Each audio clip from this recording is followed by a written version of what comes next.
గురుగారు, మేషరాశి వారికి ఈ వారం ఏ విధంగా ఉండబోతోంది? మేషరాశి వారికి 5 గ్రహాలు దివ్యంగా ఉన్నాయమ్మా. చాలా కాలం నుండి అదృష్ట యోగం కొనసాగుతోంది. మేషరాశి వారికి 6వ రాశిలో సూర్యుడు, 3వ రాశిలో కుజుడు, 2వ రాశిలో గురువు, 11వ రాశిలో శని, 6వ రాశిలో కేతువు. అంటే రవికేతులు 6వ రాశిలో ఉండటం అనేది విశేషం. శుభకాలం కొనసాగుతోంది. ఆశయాలు నెరవేరుతాయి. ఒక ప్రణాళిక ప్రకారంగా పనులు ప్రారంభించి ఆ పనులని పూర్తి చేయటం ద్వారా మీరు అనుకున్నది మీరు సాధించే అవకాశం కలుగుతుంది. అలాగే గురుబలం అనుకూలిస్తోంది. గురుబలం అనుకూలిస్తున్నప్పుడు దైవబలం సహకరిస్తుంది. అదృష్టం వరిస్తుంది.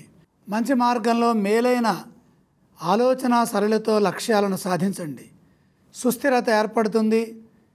సమాజంలో మంచి పేరు ప్రతిష్టలు సంపాదిస్తారు. మిత్రులకు మీ నుండి కొంత సహాయం అందుతుంది. మిత్రుల వల్ల మీకు కూడా కలిసి వస్తుంది. చంచలత్వం లేకుండా వ్యాపారం చేస్తే మేలు జరుగుతుంది. వ్యాపారంలో స్వల్ప విఘ్నాలు ఉన్నాయి. ఎందుకంటే పంచమ బుధయోగం స్వల్ప విఘ్నాలను ఇస్తుంది. బుద్ధి బలంతో ప్రయత్నం చేయాలి. వ్యాపారంలో కొత్త కార్యాలను ప్రారంభించొద్దు. వాహన విషయాల్లో జాగ్రత్తగా ఉండాలి. ప్రయాణాల్లో జాగ్రత్తలు అవసరం. ఆర్థిక పరంగా నష్టం రాకుండా వ్యవహరించాలి.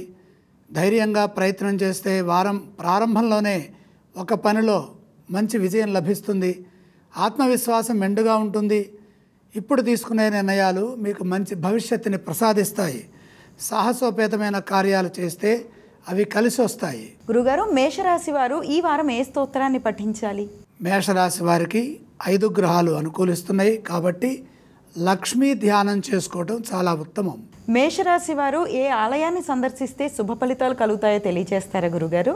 గ్రహయోగం అనుకూలంగా ఉన్నందున లక్ష్మీ దర్శనం శుభప్రదం. గురుగారు, మేషరాశి వారు ఏవేవి దానం చేయాలి? అదృష్టకాలం నడుస్తోంది. దానాలు ఇవ్వాల్సిన అవసరం లేదు.